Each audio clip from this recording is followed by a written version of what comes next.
Welcome student. Today we discuss some problem of Fourier series.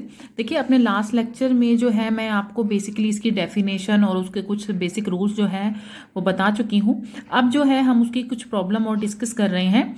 तो देखिए इसमें जो है मैंने अपने लास्ट लेक्चर में आपको बताया था कि अगर हमारे पास लिमिट -π to π रहती है और फॉरियर सीरीज में अगर हमारे पास कोई प्रॉब्लम आती है और अगर हम चेक कर लें कि ये इवन फंक्शन है या ऑड फंक्शन है, उस केस में हमारी कुछ वैल्यू जो है वो हमें फाइंड आउट करनी नहीं पड़ती, मतलब कुछ कांस्टेंट की, जैसे a0 या an की।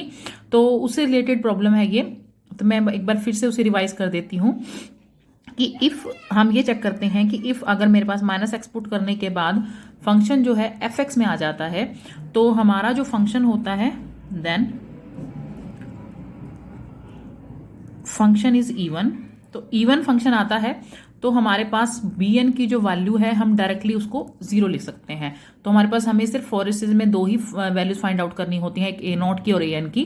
और अगर हमारा जो फंक्शन है उसको हम अंदर माइनस पुट करने के बाद माइनस ऑफ fx हो जाता है, देन जो फंक्शन है वो क्या हो जाता है, ओड हो जाता है।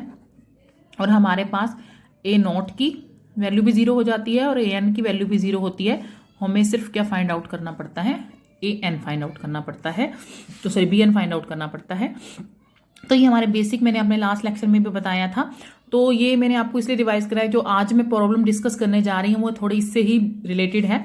तो हमारे पास गिवन है कि fx जो है x² के इक्वल है और इसकी जो लिमिट दी हुई है वो -π to π है।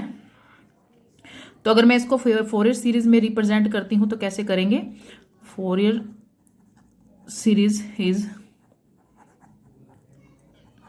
represented as that is fx is equal to a0 by 2 summation n1 to infinity an cos nx plus summation n1 to infinity bn sin nx। ये रहती है हमारी फॉरियर सीरीज। तो फर्स्ट ऑफ ऑल हमारा जो fx है find करने से पहले हम चेक कर लेते हैं क्या ये इवन है या ओड है। तो मैंने क्या किया, इस फंक्शन में -x पुट किया। जैसे ही मैंने माइनस पुट किया दैट इज सेम फंक्शन आ रहा है, fx x² आ रहा है। तो मुझे पता है कि जब मैंने माइनस पुट किया और सेम फंक्शन आ गया तो फंक्शन कौन सा बन गया, even. Therefore the function is even function. और आपको पता है जब भी फंक्शन जो होता है इवन हो तो हमारे पास bn की वैल्यू क्या हो जाती है, डायरेक्टली क्या हो जाती है, 0 के इक्वल हो जाती है। तो मैंने यहां पर क्या कर दिया, bn की वैल्यू क्या कर दी, 0। इसमें एक और भी प्रॉपर्टी अप्लाई होगी और जैसे ही मैं आपकी लिमिट पुट करूंगी तो मैं आपको बताऊंगी, क्योंकि फंक्शन इवन है और -π to π लिमिट है तो एक और प्रॉपर्टी अप्लाई होती है इवन फंक्शन की। तो जैसे हम क्वेश्चन स्टार्ट करते हैं मैं आपको बताती हूँ। तो हमारे पास देखिए fx क्या है, दैट इज x²। तो पहले हम फाइंड करते हैं a0। तो इसका फॉर्मूला रहता है 1/π। लिमिट मैंने आपको बोला था जो लिमिट लगी होगी वही लगानी पड़ेगी, that is -π to π fx dx। तो एक और भी मैंने आपको प्रॉपर्टी बताई थी कि अगर मेरे पास किसी फंक्शन में कोई इवन फंक्शन है तो जो मेरा इंटीग्रल है वो -π की बजाय, -π to π की बजाय क्या हो जाएगा, वो डबल ऑफ द इंटीग्रल हो जाता है। और जो नीचे की लिमिट है वो क्या हो जाती है, 0 हो जाती है। ये केस कभी होगा जब हमारा फंक्शन क्या होगा, इवन। मैंने इस इंटीग्रल को क्या कर दिया है, डबल कर दिया है और नीचे की लिमिट को क्या कर दिया है, 0 है तो 0 to π हो गई और यहां पर डबल ऑफ द फंक्शन हो गया fx dx के। ये सिर्फ इवन के केस में होगा, ओड के केस में ऐसा नहीं हो सकता। नाउ अब हम fx की वैल्यू पुट करते हैं तो हम fx हमारा क्या है, x² with limit 0 to π x²। Now आप x² की जैसे इंटीग्रेशन करोगे दैट इज x³/3। तो लिमिट क्या है हमारे पास, 0 to π। आप इसकी अपर लिमिट से 3π हो गया और सॉरी यहाँ पे 2 था बाहर। तो अपर लिमिट पुट करते हैं that is π⁵। Lower limit put करते हैं 0, 3π इंटू π⁵, दैट इज 2/3 π²। तो ये हमारे पास ये आ गया इसका आंसर, क्योंकि π से π ये कैंसिल हो गया। तो ये हमारा क्या हो गई, किसकी वैल्यू हो गई, a0 की। देखिए bn की वैल्यू तो मैंने बोला आपको इवन फंक्शन है तो फाइंड करने की जरूरत नहीं है, मैंने जस्ट a0 की वैल्यू फाइंड आउट की है। अब हम an की वैल्यू फाइंड आउट करेंगे। नाउ देखिए ए एन फाइंड आउट करना है, तो ए एन हमारे पास रहता है 1/पाई minus pi to pi f x cos N x D x. तो देखिए मैंने फिर वही प्रॉपर्टी अप्लाई करेंगे, double of the integral and 0 to pi, और एफ एक्स की जगह मैं क्या पुट कर दूंगी, एक्स स्क्वायर। नाउ अब हम कौन सा फॉर्मूला यूज कर सकते हैं, u इंटू वी का। तो u इंटू वी में मैंने बताया था आपको कि फर्स्ट फंक्शन तो एज इट इज रखते हैं, इसकी क्या हो जाती है इंटीग्रेशन, तो इसकी इंटीग्रेशन रहती है sine N x upon N minus इसकी एक्स स्क्वायर की डिफरेंशिएशन दैट इज 2x। इसको उठाकर दोबारा इसकी इंटीग्रेशन करोगे तो कोस एन एक्स, एन पहले से है तो क्या हो जाएगा N square. Now with alternate sign, क्योंकि यहाँ प्लस था यहाँ माइनस लगा, यहाँ फिर से प्लस लगेगा, तो 2x की डिफरेंशिएशन क्या होती है हमारे पास 2, इसकी अगेन इंटीग्रेशन यानी माइनस साइन एक्स अपॉन में एन क्यूब। आगे तो स्टेप होगा नहीं क्योंकि 2 की डिफरेंशिएशन 0 हो जाएगी। अब विद लिमिट हमारे पास क्या है 0 to पाई। नाउ 2/पाई, अब इसके सिंबल हम देख लेते हैं ताकि कंफ्यूजन ना हो। देखिए माइनस माइनस क्या हो गया plus 2x cos N x upon N square, this is minus of 2 sine N x upon में n cube with limit 0 to pi. देखिए अब मैं अपर लिमिट पुट कर रही हूं, that is pi square sine N pi upon में n 2 into pi cos n pi upon में N square 2 sine N pi upon में एन क्यूब। अब लोअर लिमिट करूंगी, सिंबल चेंज हो जाएंगे। देखिए यहाँ पर माइनस का पाई है तो 0 ही लिख दीजिए क्योंकि 0 ही है यहाँ पर, यहाँ भी x आ रहा है ये भी 0, और यहाँ भी x आ रहा है तो ये भी 0।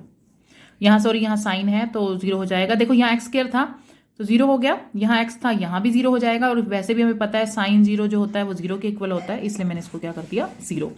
तो मेरे पास 3 टर्म बची, उसमें से भी ये भी 0 हो जाएगा, ये भी 0 हो जाएगा। रीजन बिकॉज मुझे पता है कि sine N pi is always equal to 0 के। तो बचेगा कौन सा फंक्शन, ये वाला, दैट इज 2 पाई, और कोस एन पाई की वैल्यू होती है -1 रेज टू पावर एन के इक्वल। तो मेरे पास क्या हो जाएगा, पाई से pi cancel, that is 4 -1 raise to power N upon में एन स्क्वायर। देखिए मैंने ए नॉट भी फाइंड आउट कर लिया है, ए एन भी फाइंड आउट कर लिया है, और बी एन हमें पता है it is a even function, therefore the B N is 0। Now अब हम इस सब की वैल्यू हम फोरियर सीरीज में पुट कर देते हैं। तो ये थी हमारी फोरियर सीरीज,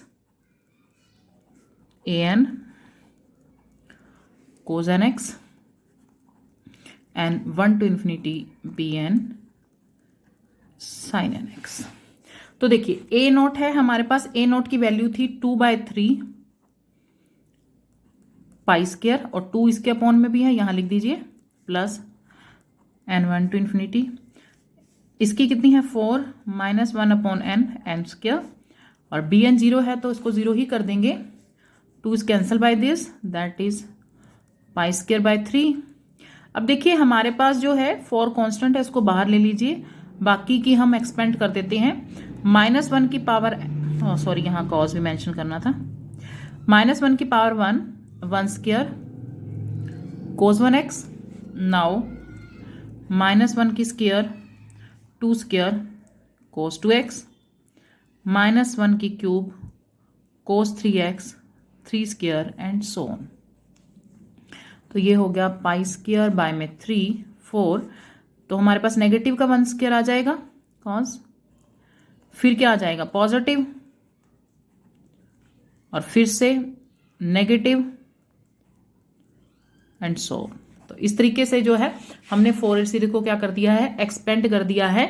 ये मैंने आपको जो है इसलिए बताया क्योंकि इसके अंदर हमारी जो एक प्रॉपर्टी अप्लाई होगी, एक नहीं 2 प्रॉपर्टी, एक तो हमारा इवन फंक्शन था तो हमने उसके bn को 0 कर दिया। सेकंड प्रॉपर्टी हमारी ये अप्लाई हुई कि हमारे पास इवन फंक्शन था तो हमारा इंटीग्रल -पाई टू पाई से जो है 0 to जो पाई हो गया है। ये 0 to 2 पाई के केस में जो है डबल ऑफ द इंटीग्रल का प्रॉपर्टी अप्लाई नहीं होती है, ये सिर्फ उसी केस में होती है जिसमें हमारी लिमिट -पाई टू पाई या -1 to 1 इस तरीके की कोई लिमिट होती है, उसमें हमारी जो है ये इवन वाली प्रॉपर्टी अप्लाई होती है। जो माइनस पाई वाली। ठीक है, आगे इसकी एक और प्रॉब्लम देख लेते हैं। हाँ जी, देखिए हम फोरियर सीरीज की एक और प्रॉब्लम देख लेते हैं। ये भी एग्जामिनेशन पॉइंट ऑफ व्यू से इंपॉर्टेंट है। Obtain the Fourier series of f x e raise to power minus x with limit minus pi to pi. तो देखिए ये जो है ना तो इसमें इवन और चेक हो सकता है, इवन आउट चेक, क्योंकि ये एक ऐसा फंक्शन है जहां पर इवन आउट चेक नहीं कर सकते हम, तो इसे हमें पूरा फॉर्म में ही करना पड़ेगा, मतलब सभी a naught a n find out करने पड़ेंगे।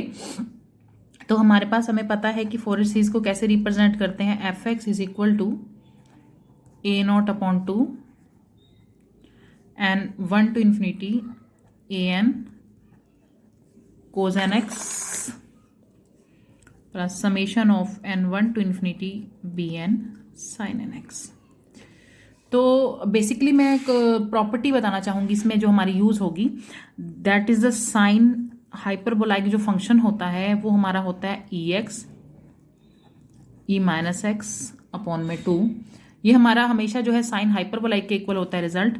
और अगर मैं कोस हाइपरबोलाइक की बात करती हूँ तो that is E x plus E minus x upon में 2। मीन्स सिर्फ प्लस और माइनस का फर्क होता है। अगर वो पॉजिटिव में आता है तो वो कोस हाइपरबोलाइक के इक्वल आता है, और अगर वो माइनस में होता है तो साइन हाइपरबोलाइक के इक्वल होता है। तो ये जो प्रॉपर्टीज हैं ये इसमें यूज होंगी, तो आप इसको नोट डाउन कर लीजिएगा। नाउ अब हम क्वेश्चन स्टार्ट करते हैं कि हमारे फोरियर सीरीज में फर्स्ट ऑफ ऑल हम ए नॉट फाइंड आउट करते हैं, that is 1 upon pi minus pi to pi E F X D x. तो हमारे पास यहाँ पर देखिए एफ एक्स क्या है, हमारे पास फंक्शन है that is E minus of x E x. ये हम करेंगे तो देखो अगर आप इसको इंटीग्रेट करते हो तो क्या रहता है हमारे पास e minus a x with respect to x के कर रहे हैं तो ये कांस्टेंट हो जाएगा, यहाँ आ जाएगा, लिमिट रहेगी माइनस पाई टू पाई। अब ए और पाई बाहर आ जाता है। फर्स्ट ऑफ ऑल मैं इसकी अप्पर लिमिट पुट करती हूँ तो मेरे पास आएगा ई ए पाई। मैं लोअर लिमिट पुट करूंगी तो देखिए यहाँ भी माइनस है और इसमें भी माइनस है, तो मेरे पास प्लस ऑफ ए पाई आ जाएगा। नाउ देखिए अब मैं इसमें से अगर माइनस कॉमन ले लूं, माइनस और माइनस ये क्या हो जाएंगे प्लस। मैंने माइनस इसलिए अप्लाई किया क्योंकि मैंने अभी आपको हाइपरबोलाइक की प्रॉपर्टी बताई है। तो हाइपरबोलाइक की जो प्रॉपर्टी है उसमें हमारे पास क्या था, पहले पॉजिटिव होना चाहिए फिर नेगेटिव होना चाहिए, लेकिन यहाँ पर पहले नेगेटिव था पॉजिटिव था, इसलिए मैंने माइनस कॉमन लिया और ये माइनस माइनस क्या प्लस हो गया। अब हम क्या करेंगे, इसको बनाने प्रॉपर्टी बनाने के लिए 2 से मल्टीप्लाई कर देंगे और 2 से डिवाइड कर देंगे, तो दैट इज 2 अपॉन ए पाई। तो ये जो है नेगेटिव में है, मतलब मेरे पास क्या आ जाएगा यहाँ पे साइन हाइपरबोलाइक। देखिए यहाँ x था तो यहाँ x है, यहाँ पर ए पाई है तो दैट इज ए पाई। तो ये हमारा इसका रिजल्ट आ जाएगा कि हमारे पास देखिए आप इस हाइपरबोलाइक का रिजल्ट पुट करके ही आप इसको ए नॉट ए एन और बी एन फाइंड आउट करोगे। नाउ अब हम करते हैं a n, that is 1 upon a minus pi to pi f x cos N x D x. तो 1 अपॉन पाई, देखिए एफ एक्स हमारे पास क्या था ई minus a x cos N x D x. आपको पता है कि ये ऐसा फंक्शन है अगर मैं इसको कंटिन्यूसली इंटीग्रेट करती रहूं तो ये स्टेप कभी भी खत्म, क्योंकि ये ऐसा है अगर मैं इसको फर्स्ट लेती हूं तो कंटिन्यूसली जो है ना, तो इसकी अगर इसको लेती हूँ सेकंड तो भी, तो हमारे केस में यू और वी जो है अगर मान लो मैं इसको यू कंसीडर करती हूँ तो ये कभी भी ऐसा नहीं होगा कि इसकी डिफरेंशिएशन खत्म हो जाए, ये कंटिन्यूसली चलती रहेगी। तो इसके लिए हम जो है कभी एक्सपोनेंशियल फंक्शन आ जाता है तो हम इसके लिए एक बेसिक फार्मूला है इसमें वो हम यूज कर सकते हैं, वो इंटीग्रेशन का ही रहता है। दैट इज अगर हम मतलब कहने वाला इसे आई लेट करके करते हैं तो ई ए एक्स अगर मैं इंटीग्रेशन ऑफ करनी है cos B X D X. देखिए वैसे अगर मैं इसको आई लेट करके मतलब करूं और रिपीट करके आई प्लस आई कर देती हूँ तो सिंपली इंटीग्रेशन में ये पॉसिबिलिटी है इसकी इंटीग्रेशन होने की आईलेट्स के फार्मूला से।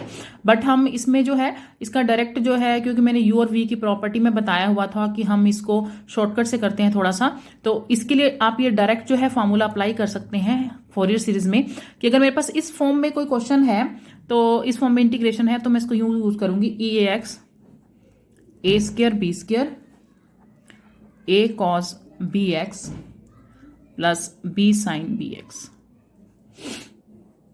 तो डायरेक्ट इसकी इंटीग्रेशन हम यूज कर सकते हैं। अब आप देखिए कि मेरा जो क्वेश्चन है इसमें ए के प्लेस पे तो है माइनस ए, कंपेयर कीजिए, और बी के प्लेस पर हमारे पास क्या है, एन है, तो बस उसके हिसाब से आप इंटीग्रेट कर दीजिए। तो ए के प्लेस में माइनस ऑफ ए एक्स लिख दूंगी, यहां पर आ जाएगा ए स्क्वायर और माइनस ए का स्क्वायर सॉरी, और यहां आ जाएगा एन का स्क्वायर। अंदर है a means minus a cos b x that is n x, b means n और साइन एन एक्स। मैंने जस्ट कुछ नहीं किया, इस फॉर्मूले के अंदर ए और बी जो थी दोनों की वैल्यू पुट कर दी है। नाउ अब हम क्या करेंगे, इसको हमने क्या करना है, लिमिट पुट करनी है, अपर लिमिट और लोअर लिमिट। पहले भी इसको सिंपल कर लेते हैं, सिंप्लीफाई करके ही पुट करेंगे। तो ये हो जाएगा a square N square minus cos e n x and sine N x with limit minus pi to pi. देखिए अब अपर और लोअर लिमिट पुट की जाती है। तो मेरे पास था अपर लिमिट थी पाई, मैंने यहाँ पाई पुट कर दी, ए स्क्वायर एन स्क्वायर माइनस ए कोस एन पाई एन साइन एन पाई। ये तो कर दी मैंने अपर लिमिट पुट। नाउ मैं अब लोअर लिमिट पुट करने जा रही हूँ।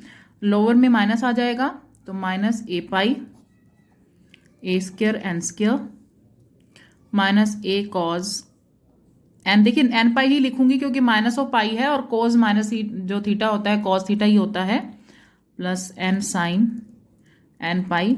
ये हमारे पास होता है माइनस का, तो आप यहाँ मेंशन कर देते हैं, तो दोनों में ही कर देती हूँ, चाहे मैं बाद में ठीक कर लेंगे। तो मैंने दोनों अपर और लोअर लिमिट पुट कर दी है, 1/पाई ई माइनस ए स्क्वायर प्लस बी स्क्वायर।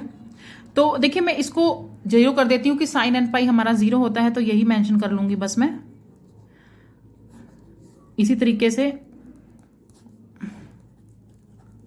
यहां भी क्या होगा, ये भी 0 होगा क्योंकि साइन एन पाई 0 होता है, तो यहां बचेगा माइनस ए कोस एन पाई।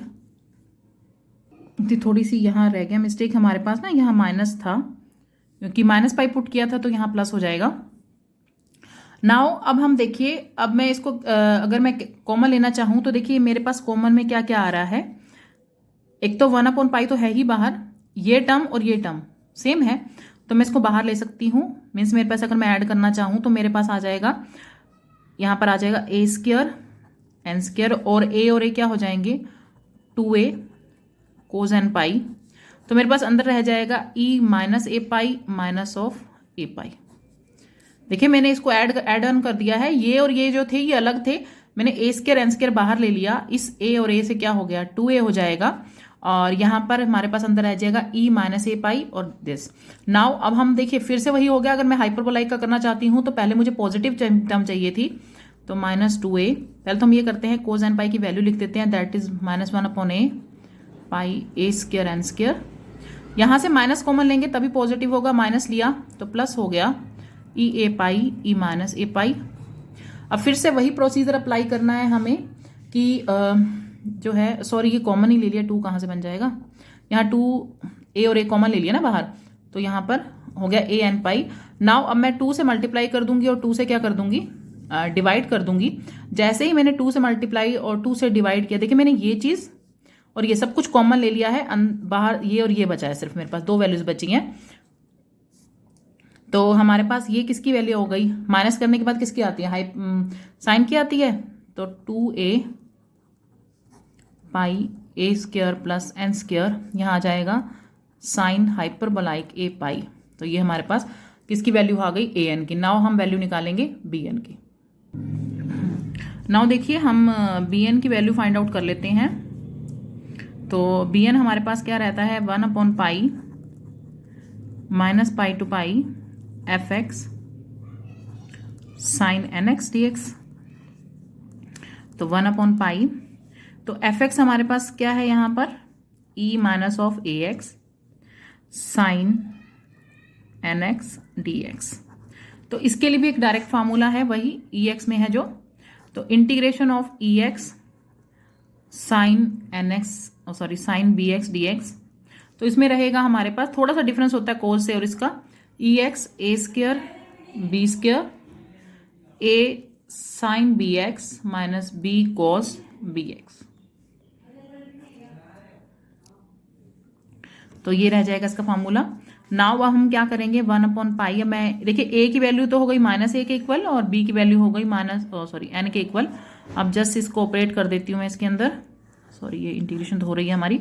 तो हमारे पास है e -ax a² प्लस में n का स्क्वायर, a के प्लेस पे माइनस रहेगा sin nx, मैं यहाँ पुट कर रही हूँ उसको देखकर, और माइनस b के प्लेस पर हमारे पास क्या रहेगा, n रहेगा cos nx। नाउ हम इसको मॉडिफाई कर लेते हैं थोड़ा सा।